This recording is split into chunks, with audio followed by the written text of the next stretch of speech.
Hai minasang, ohayo gozaimasu. Kembali lagi bersama saya Yusuf. Jadi di video kali ini kita akan mempelajari Mina no Nihongo bab 22. Di bab 22 ini kita akan mempelajari 4 materi utama, yakni mengenai anak kalimat. Anak kalimat dalam bahasa Jepang itu dirangkai menggunakan pola-pola kalimat yang akan kita pelajari di bab ini. Yang pertama, keterangan benda yang menjelaskan benda ya. Kemudian yang kedua, keterangan benda oleh anak kalimat. Yang ketiga, kata benda yang menggunakan partikel ga untuk anak kalimat ya. Terus yang keempat itu kata kerja bentuk kamus, jikang, yoji, yakusoku. Jadi menjelaskan lebih detail mengenai waktu atau urusan atau janjian. Oke, kita langsung ke materi pertama. Materi pertama mengenai keterangan yang menjelaskan benda. Buku yang merah. Akai hong. Hong sebagai yang dijelaskan, kemudian akai sebagai yang menjelaskan. Buku yang merah, bahasa Jepangnya itu harus dibalik menjadi akai hong.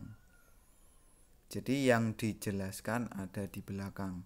Kemudian yang kedua, orang yang cantik. Kireina hito. Orang yang cantik. Oke, minasang, mungkin ini masih gampang ya karena kita sudah mempelajari seperti ini di bab-bab sebelumnya pada bab yang membahas tentang kata sifat ya. Jadi masih sederhana. Kita lanjut ke materi kedua, keterangan benda oleh anak kalimat. Nah, di sini kita ketemu aturan-aturan main yang harus kita taati ya. Yang pertama, anak kalimat yang digunakan dalam menerangkan harus dalam bentuk biasa ya. Bentuk biasa kita kemarin sudah belajar di bab 20. Orang yang belum makan contohnya ya.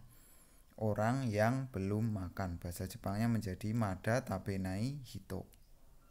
Hito sebagai yang dijelaskan, mada tabenai itu sebagai yang menjelaskan. Ya, jadi orangnya ada di belakang, kemudian yang menjelaskannya mada tabenai itu ada di depan.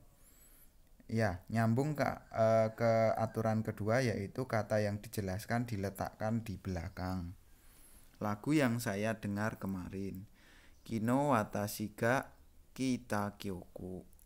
Kyoku adalah lagu, kemudian Kino watashi ga kita itu kemarin saya mendengar ya. Jadi kalau digabung menjadi lagu yang kemarin saya dengar.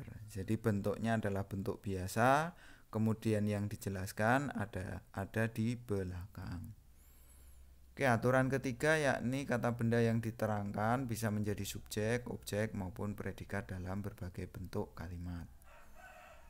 Contohnya lagu yang saya dengar kemarin adalah lagu Laruku. Di contoh ini anak kalimat menjadi subjeknya. Watashi ga kino kita kyoku wa Laruku no kyoku desu ya.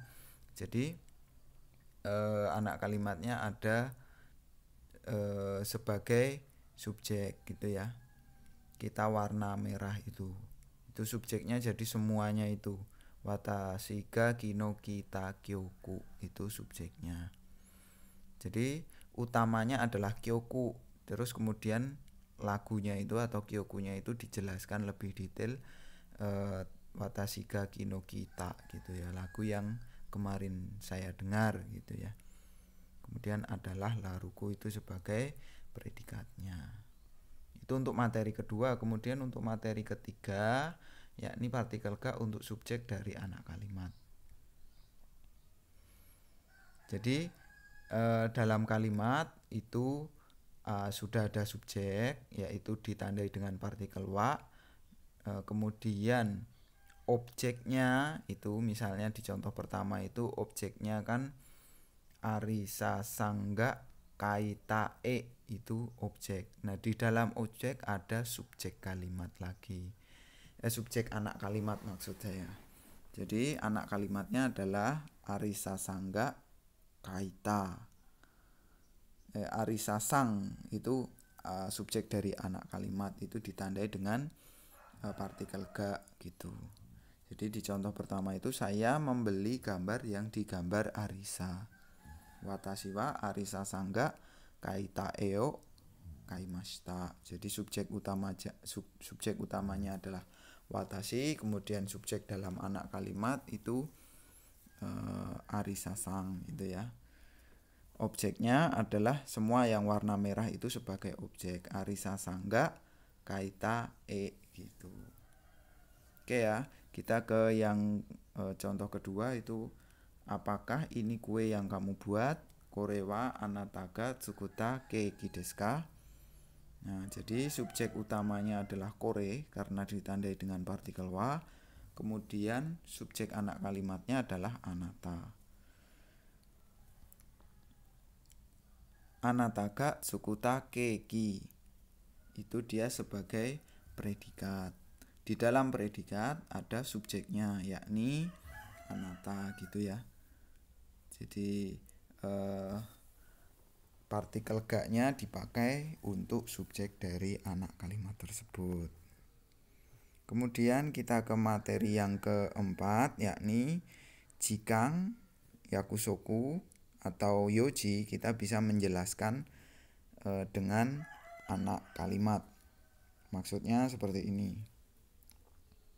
Saya ada janji menonton dengan pacar saya jam 10. Watashi wa 10時に彼女と映画を見る約束があります. Watashi wa itu sebagai subjek. Kemudian 10時に彼女と映画を見る約束. Di situ adalah anak kalimatnya ya. Intinya adalah saya ada janji. Ya, saya ada janji. Nah, kemudian janjinya dijelaskan lagi menjadi saya ada janji menonton dengan pacar saya jam 10. Watashi wa 10時に彼女と映画を見る約束があります. Seperti itu. Hai, berikutnya yang kedua, tidak ada waktu untuk makan. Intinya kita mau bilang tidak ada waktu gitu ya. Namun waktunya lebih dijelaskan lagi, waktu untuk makan. Taberu jikang ga arimasen, tidak ada waktu untuk makan. Oke, seperti itu minasang penjelasan dari tata bahasa bab 22 ini. Apabila minasang masih ada pertanyaan, silahkan ditanyakan melalui kolom komentar atau langsung bertanya kepada masing-masing sensei. Karena untuk pola kalimat yang di dalamnya ada anak kalimat ini merupakan pola kalimat yang lumayan menantang. Jadi minasang harus banyak-banyak latihan dengan membuat kalimat yang di dalamnya ada anak kalimatnya. Intinya minasang harus ingat, yang pertama adalah anak kalimatnya bisa menjadi objek, bisa menjadi subjek, bisa menjadi predikat. Yang kedua adalah yang dijelaskan harus ada di belakang, kemudian pola kalimatnya harus bentuk biasa gitu ya. Seperti itu minasang, terima kasih telah menonton. Saya akhiri. Assalamualaikum warahmatullahi wabarakatuh. Mata ne minasang.